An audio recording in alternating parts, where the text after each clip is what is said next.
The Biden administration waged an unprecedented assault on religious freedom.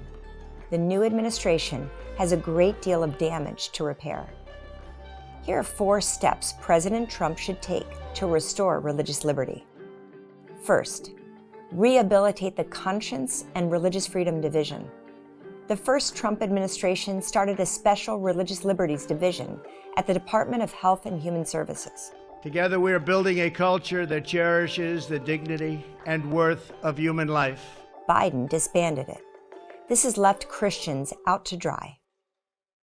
When the University of Vermont forced a Christian nurse to assist in an abortion, she filed a complaint. They did not respect those who had this conscientious objection to abortion. And Biden ignored her. Trump should rehabilitate the conscience and religious freedom division. This could be a powerful tool for protecting people of faith. Second, reform the Department of Justice.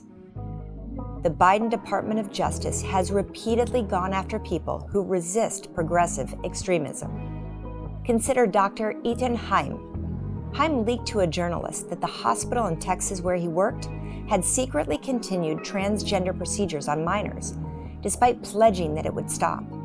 The largest children's hospital in the world was lying about a program that was manipulating, mutilating, and sterilizing young, confused adolescent children.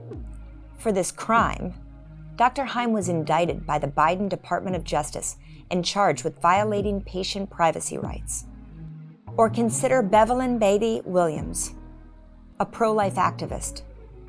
Bevelyn had 3 abortions as a young woman, the first when she was only 15. Today, she's a mother who regularly protests outside abortion clinics. During one of her protests, she pushed a door shut and injured a staff member's hand. For this offense, she's now facing 3 years in federal prison. We're going to give you a serious sentence, and we're going to make a statement. And they were not secretive about it. They made that very clear in court. And so it was devastating. Meanwhile, over the last 2 years, at least 300 Catholic churches have been vandalized by pro-abortion zealots. The Biden Department of Justice has done nothing. The DOJ has gotten out of control. Trump must rein it in. 3, scrap recent rulemaking on foster care. When Scott and Colleen Freeman decided to officially adopt their grandson, Washington state authorities required them to take an online course. That course included the question, if your grandson wanted to wear a red dress to school, would you support that? The Freemans are practicing Christians. They believe in the reality of biological sex. So they said no. The Freemans live in fear that the state will take their grandson away. Biden gave them good reason to be afraid. He created a new rule requiring foster families to undergo gender identity training. The new policy would disallow the placement of children into the homes of foster parents who oppose what's called gender-affirming care and LGBTQ ideologies. Families that don't can't foster kids identifying as trans. Trump should scrap this rule. Christian families should not be blocked from fostering because of their opposition to radical gender ideology. Finally, maintain the Supreme Court's originalist majority.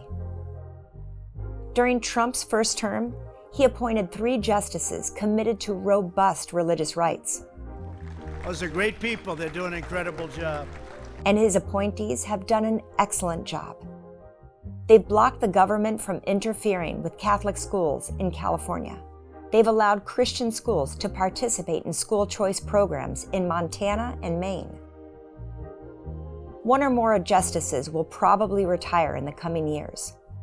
Nominating originalists will further entrench a strong, pro-religious rights majority on the court.